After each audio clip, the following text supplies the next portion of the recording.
Good afternoon. Thank you very much. We are going to, I thought Bonga is supposed to be sitting here. They need to know that you're involved in this.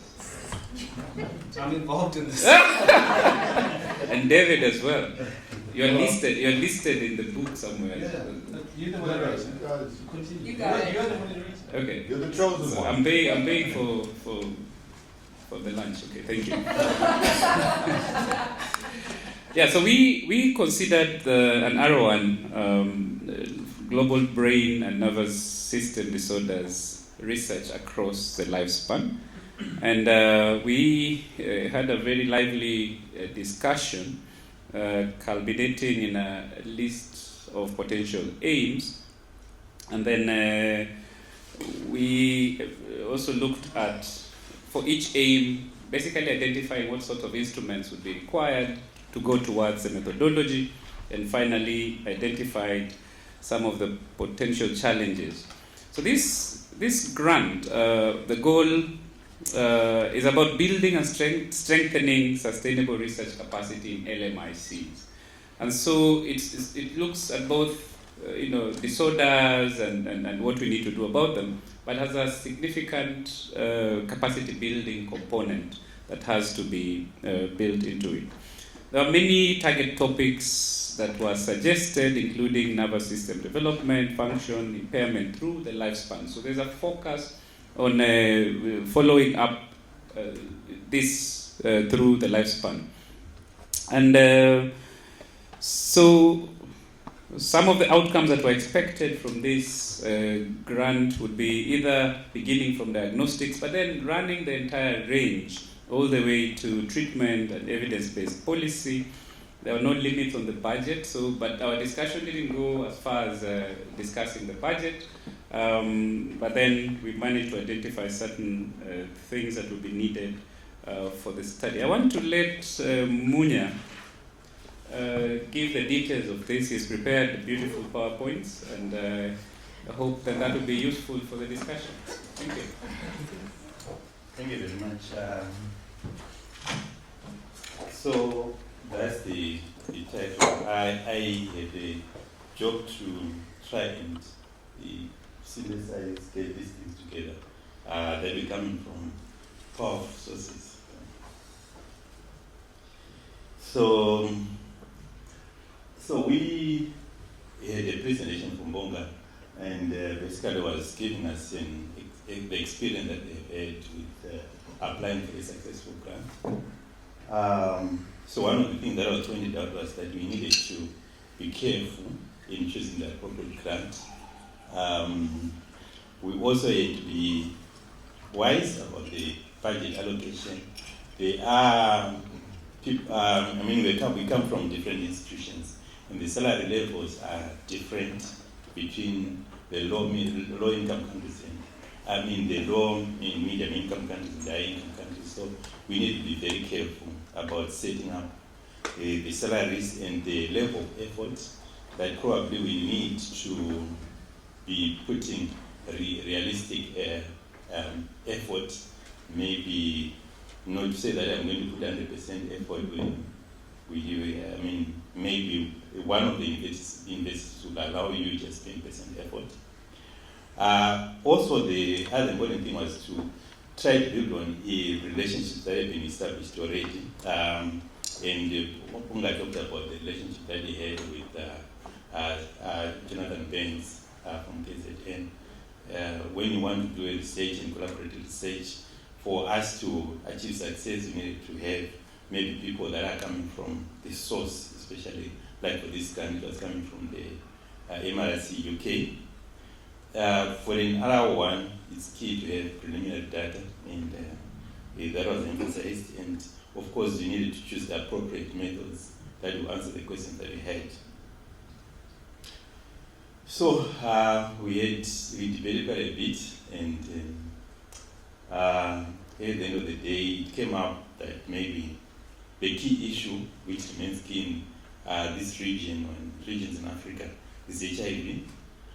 And particularly in HIV, we debated a bit, and we thought about substance use, we thought about everything else, and we landed on women and who we thought were disproportionately affected by HIV, and that when a woman is pregnant and they've got HIV, that tended to affect again the perinatal outcomes.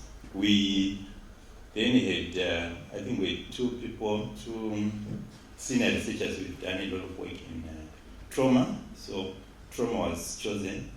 So we ended up having to think about HIV positive pregnant women who were going to fall up from the second trimester and probably up to the perinatal period, maybe 6 weeks. We looked at again the potential for all the sites that were involved in the group, and we thought that maybe we needed to be sure that we don't have too many that will divide the budget too thinly to be effective. So we probably had to have a few institutions that will participate in this as research sites, and we also thought that we would have some of the sites as capacity building training sites.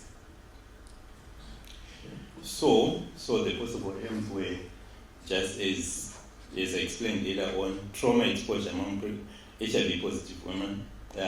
So we're going to screen adverse child events, and we're going to screen for ongoing trauma.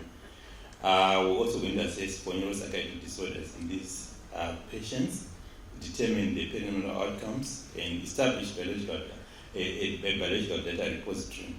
And then, as mentioned earlier on, this research is an important capacity building component. So we're going to establish pathways to capacity building for those institutions that are in the group. The red one is the issue about fathers or partners, their contribution to trauma, their contribution to perinatal outcomes. When they do have a substance use problem, for example, is that going to lead to IPV? And what's the effect of that on perinatal outcomes? So we end up with 5 aims, with a possible 6th aim about the fathers. So the methods for each, for M1, we're going to use screening tools. There was an emphasis that maybe NIH now is looking for people to use their toolkits. So for M2, we're going to look for neuropsychiatric conditions, the mini, the assist, and probably we're going to use other tools that assist other neuropsychiatric conditions. For M3, we're going to look at the child outcomes, perinatal outcomes generally. And then for M4, the issue about repository, maybe access saliva, hair or neck clippings, dry blood spots as well. And then for M5, it's a capacity building, career development. And then for the other aim, which is about the fathers, maybe get information from the pregnant women and maybe information about their substance use. Maybe also if we're not decided as to how we're going to get that information, because it's kind of tricky in some settings. What are the roadblocks? Maybe the number of sites as we talked about, they need not be too many, because if there are too many, we spread ourselves thinly. And maybe they need to be also reasonable in such a way that we are able to get as much data as we wish, as we need. The issue of sustainability, both in terms of research and in terms of capacity building. Then the policies in terms of collaboration. Some institutions in the group have got standing arguments with other institutions in the US, for example, and are they going to allow this the additional collaborations? And then there was talk about hair sampling. How many women would accept to have a piece of their hair cut, and if the hair is going to be taken away, is that going? The interpretations. Maybe if I get a headache after my hair has been taken, is it because of that? So who is going to the preliminary data? We said maybe UP, BMC, and other institutions we have, and then we talked about who is going to do the right. And thank you.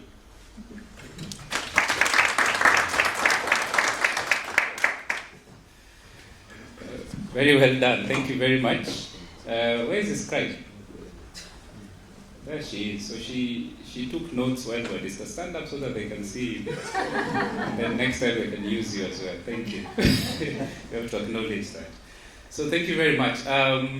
Any questions from the audience? Yes. Please.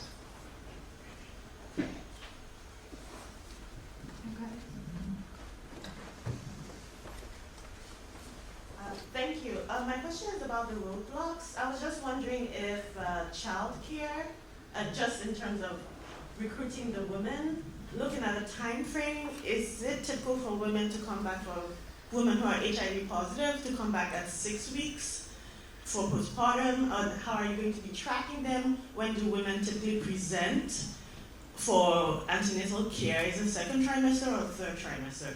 Okay. Good questions. We did discuss this. The thinking is second trimester is a good time to catch most pregnant women. It's early enough so that we're not thinking about delivery, but it's not too late, and so on and so on. So that's around the second trimester. The question about the subsequent follow-up. So the idea is that in most of the centers, after the woman is, entered into the clinic, then they would have at least another visit, before they deliver. But even if they don't, they are going to come and deliver, hopefully. So variable rates of delivery in facilities, I don't think many of them will come back and deliver in the facility. So that's a point at which some data can be collected. And after delivery, in most of our settings, they have to bring back the baby for the wellness clinic, I think. Usually at around 6 weeks. And so that is the magic behind 6 weeks. But if it happens in other places earlier or later, we just need another time point at which we can collect data about the perinatal period and the baby. So that is the thinking behind it. That is still being refined. And then you're looking for input, I'm guessing, from obstetricians, really, who would be opinion. So we would have to work with people who run this. So in all the sites, what we notice is that they have relatively large HIV programs. And within those HIV programs, there are reproductive health services, because there are women who are getting pregnant within those services. And there are clinics that follow them up. And so we would have definitely to work closely with those that are taking care of pregnant women in order to do this. And I think that's a strength, the fact that it's multidisciplinary is a strength. Yeah. Ready? Sorry, do you mind flashing your deliverables? Somebody has to do that. Oh, okay. Well, you can read it. Okay. Whatever it is, that it may be. What did you want to see? The possible... So... That? Yeah. So which perinatal outcomes? Okay, maybe this is work in progress, but which perinatal outcomes was this call? Yeah. I don't know if you focused on this call or you decided to kind of do something a little different, because this is for brain and nervous system disorders. So maybe if you could be a little more specific. But this is another one. It is building on two work that you guys may have done before. Was there any member in the group that's done work in this area and now you will be, fit to make it into another one? Yeah, good questions. The thinking is that the mother is the focus, and we are going to do an assessment of neuropsychiatric issues as well as trauma exposure, childhood adversities, and so on. And we are going to make to hypothesize about the impact of these things on the perinatal outcomes. For instance, the baby's birth weight, when they're delivered, is it preterm, postterm, and so on, and as well as many of the other areas. So we are linking everything on the mental status of the mother in the second trimester, then followed up post-delivery. So we think that fits. what was this? The second question about previous work. So at Boston, Dave Center, they have just finished similar work, but not among HIV women, right? Pregnant women, followed up, biological samples taken, a lot of stuff assessed, and the data is ready, I think just waiting to be analyzed so that we can produce some preliminary work. Some of the sites we have done components. Soraya has done a lot of work on trauma and early and childhood adversity and so on, and has cohorts of women, but not HIV pregnant women, and so on and so on. So we have components that we can build from to produce some preliminary evidence and then feeds into the hypothesis that we're making here.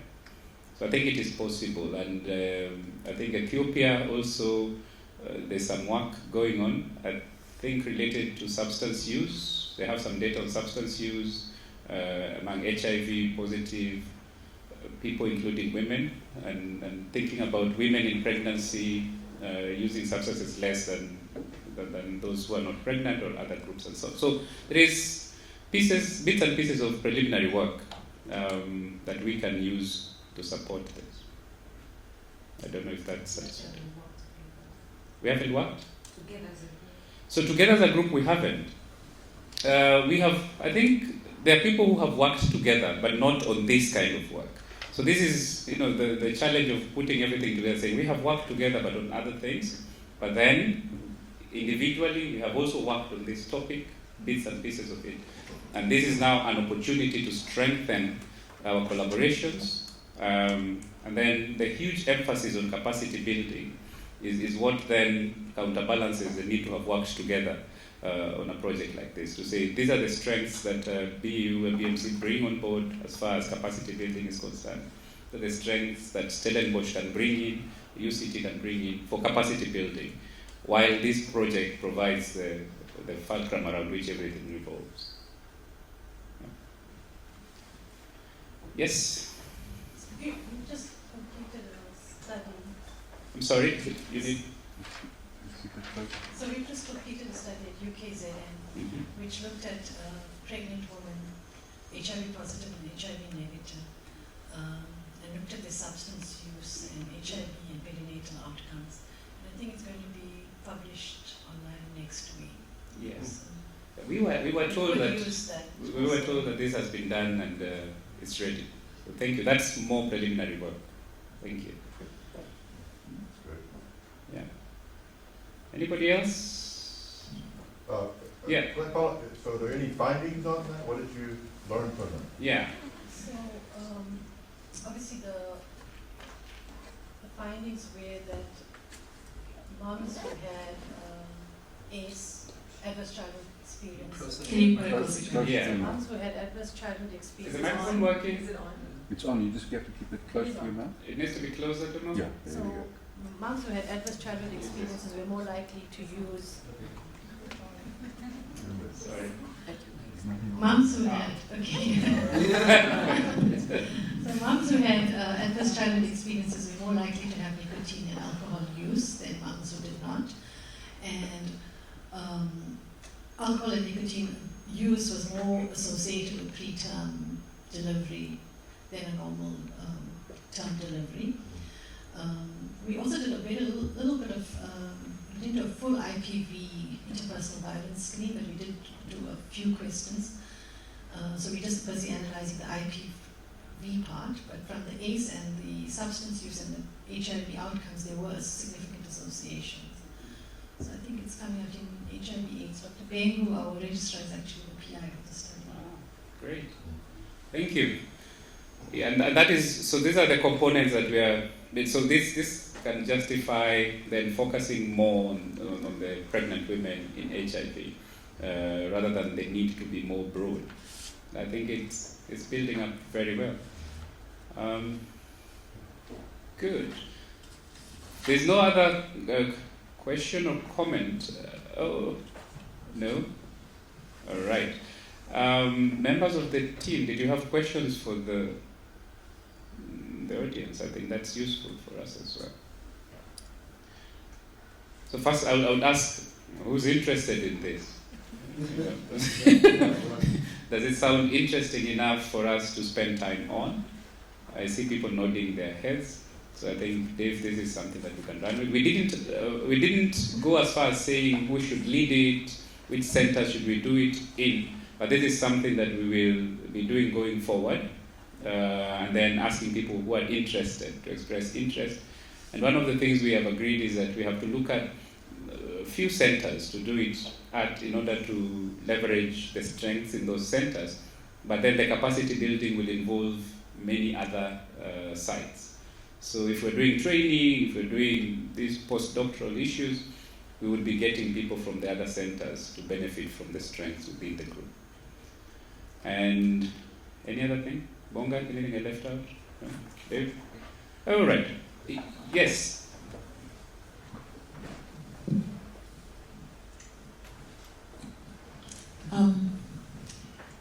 I've been thinking about some of the ethical issues around the research, and I'm wondering, what is our obligation, especially on this issue? What is our obligation to women? How can we justify the resources that we are going to put into it? How we're going to translate it out, and how will things change? Because I find sometimes these words slip off our tongues easily, and I'm really thinking about what we're saying, and so I just wonder how we can, what will be our own internal but also external kind of justification as we do this work, so that we're not just researchers, but we're really responsible. Because it's almost painful to think that we're still having this conversation about women. Yeah, I mean, these are heavy questions. And I think one of the things we discussed was the need to have like a community advisory board, so that the community is involved right from the point at which you're planning it, and telling us what is really needed and what is important, so that it's not only what is important to us as scientists. But having said that, I think the African woman has borne the brunt of a lot of the things that we're studying here. HIV, trauma, violence, every time anything erupts, it hurts the African woman and child a lot more than it hurts the perpetrators, who are usually the men. So there is a strong justification for focusing on this demographic. But as to the specifics, including the actual kinds of work that we want to do, we have to be advised by the community on what works and what doesn't. For instance, we talked about some of the work that I'm doing in Eldoret, where we are collecting saliva samples. And we chose saliva because it's easier than blood. Blood is a lot more invasive. And so we thought that's easier. But then some qualitative discussions we had around that raised questions about how am I going to spit in front of you? Right? We don't spit in front of people we respect. And so how are you going to do this? And questions as to what are you going to do with the saliva other than testing? Where are you going to keep it? Who has access to it? What can they do to it which can remotely harm me? Not the information in the saliva, but some cultural link to your own body fluids or whatever. And this is the same discussion I'm hearing about the hair. And we will find out how acceptable is it for a woman in our setting who is pregnant to give her hair. These are things that nobody has done intensive work on, and it's an opportunity for us to find out. So there's many new things that we're going to discover, and I would be very excited having this take off. With that, I think, I'm seeing a lot more. Yeah. So somebody has a microphone. She has Yeah, Soraya. Yeah, thank you. I just want to add to what you said. Perhaps we could then also consider the ethical and legal frameworks in each country for disclosure of interpersonal violence, interpartner violence, for example, during pregnancy and in the postpartum period, and ensure that we address in the application what usual care entails. But we may also want to consider, and I think this will be an issue if South Africa, or maybe I should speak more specifically about our institution, Stellenbosch, is involved, we probably have to look at budgeting for a clinical psychologist, perhaps to refer women to who become acutely distressed during the study for counselling and maybe further support. Yeah. And if an important component would be, what do you do with those that are distressed? So we have to plan for that. Yeah. Bonga. Excuse me. Yeah, I was also wanting to respond to this. Thank you for raising that. I think, in addition to that, though, I think we should also think about a public health approach, right, to this kind of seriously problematic issue on our continent. And I think that the research is one thing, but I think we should be thinking a little bit along the side of if we are aware that there's such a high rates of trauma in our women, should we not be doing more as academics on this continent about driving awareness campaigns, trying to get the justice system to be more responsive to to dealing with these issues. But in our country at the moment, there was a meeting, a joint sitting of parliaments yesterday, was called by the president just to address the issue of sexual, gender-based violence. And so the president announced, I think this morning, that there'll be some money put into programs to try and prevent this in South Africa. So I think a call, I think voices from psychiatrists and psychologists and mental health practitioners should also probably be heard around this time about these kind of issues. And I think that would be an appropriate response as well. Yeah. That's good. Yeah, thank you. I'm seeing more interest. Yes, please. So my global mental health project as a resident is in Nigeria, is perinatal depression in HIV positive women. That's what I'm doing right now. And we've run into a couple of hurdles.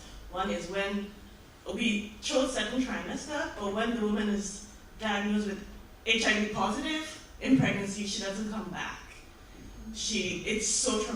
The diagnosis is so traumatic. She typically comes back after she's delivered.